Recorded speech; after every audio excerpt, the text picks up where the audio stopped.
Transformer des matières premières de manière artisanale pour obtenir des produits modernes est une activité qui se développe à Abidjan. Les personnes qui exercent ces métiers sont pour la plupart attirées par la passion, un univers prisé par la gente féminine. Nous voici chez Kwame Julie, cette fabricante de chapeaux utilisés dans les grandes cérémonies, des chapeaux obtenus à partir du raffia. Quand je me suis mariée en 2000, j'aimais bien les foulards et il y a mon témoin de mariage qui m'a appris à nouer mon premier foulard et après, de fil en aiguille, j'en suis arrivée au chapeau. J'utilise en général des fibres naturelles comme le sisal, le raffia. Nous avons le marché sous-régional. À chaque fois que nous sortons, les Africains de la sous-région aiment nos chapeaux. Ce travail bien fait lui permet aujourd'hui de s'imposer. Quand nous avons un mariage, vraiment tout le monde se précipite pour venir chez Madame Essay. Comme ça, quand tu vas au mariage, tu portes le chapeau, vraiment tout le monde te regarde, c'est joli à voir. Après Kwame Julie, retrouvons une autre dame qui s'intéresse au bambou. Il s'agit de Madame Kounan. Elle fabrique des chemins de table, des lampes de chevet à partir de cette matière.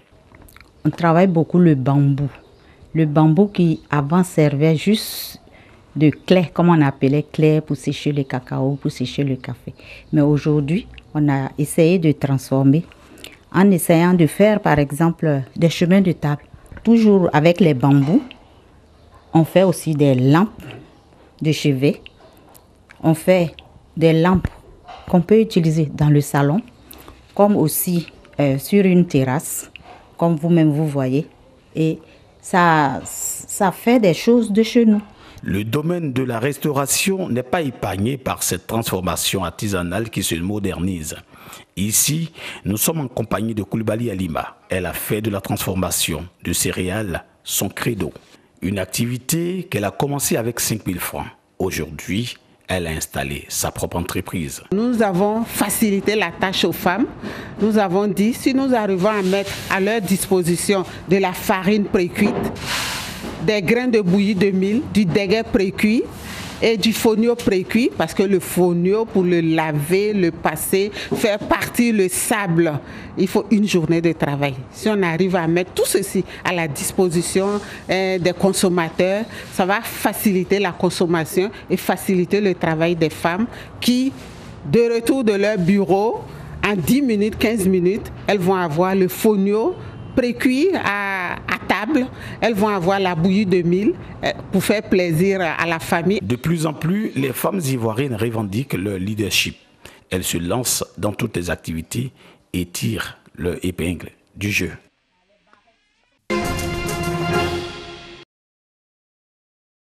Barrer la route à la rougeole et à la rubéole est par tous les moyens.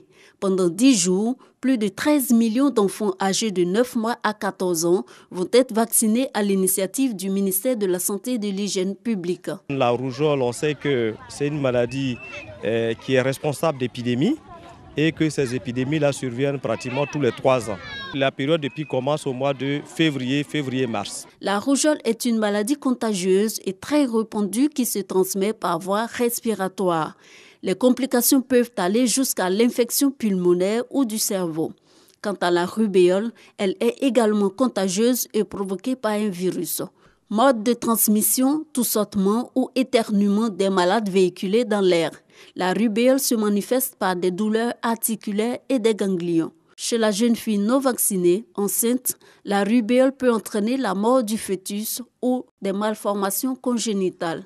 Depuis le 2 janvier 2018, un seul vaccin comportant les 2 antigènes de la rougeole et de la rubéole est utilisé pour lutter contre ces 2 maladies. Cette campagne nationale de vaccination vise à rattraper tous les enfants qui ont échappé à la vaccination de routine. Ici, au quartier Abattoir, dans le district sanitaire de Port-Bouët de Koumassi, la population adhère. Après 3 jours de vaccination, ce district enregistre plus de 40% de couverture vaccinale, contre 30% pour le territoire national. Ça se passe très bien.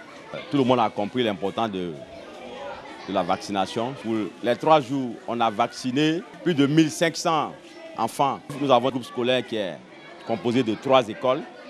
Et donc, ça nous a permis d'avoir un maximum d'enfants pour les vacciner. L'objectif de cette campagne nationale est d'atteindre une couverture vaccinale de 95% cette année, contre 90% en 2017 et 85% en 2016. 32 000 agents sont mobilisés dans 6 000 postes installés dans les établissements scolaires, les centres de santé, les marchés et les lieux publics. Ici, il ne s'agit pas de rentrer dans les ménages, mais d'organiser des postes fixes parce que c'est un vaccin injectable. Donc, on pique l'enfant à son bras. Et ça nécessite qu'on puisse conserver les vaccins dans certaines conditions. Les effets secondaires sont mineurs. Il s'agit de petites douleurs au point d'injection, il peut s'agir aussi de petites fièvres qui sont quand même connues par les mamans qui font vacciner les enfants habituellement. Donc il s'agit d'un cachet d'aspirine pour donc, juguler ces petits effets secondaires. Faire vacciner plus d'une fois un enfant ne fait que renforcer son système immunitaire. Débutée le 26 janvier, la campagne nationale de vaccination contre la rougeole et la rubéole prend fin le 4 février. Avocat de formation, Gandhi exerce pendant 20 ans en Afrique du Sud, période pendant laquelle il expérimente la résistance passive et non violente pour lutter contre les autorités. Revenu en Inde en 1915, il s'engage dans la lutte contre la domination britannique et devient l'autorité morale du Parti du Congrès. Son attachement aux traditions, sa vie de pauvreté et ses multiples emprisonnements lui valent une grande popularité. À partir de 1930 et surtout, il mobilise les Indiens dans la désobéissance civile. Il y joue un grand rôle dans la cession à l'indépendance en 1947. Mais la partition entre l'Inde et le Pakistan est pour lui un échec cuisant. Gandhi, pour aussi étonnant que cela puisse paraître, ne condamne pas le système de caste, dans lequel il voit plutôt une organisation harmonieuse de la société. Mais il est sans pitié pour les perversions du système et, en premier lieu, pour la plus grave d'entre elles, l'intouchabilité. Il considère même qu'aussi longtemps que les hindous de caste mépriseront les intouchables, ils ne devront pas se plaindre si les Britanniques agissent de même avec eux.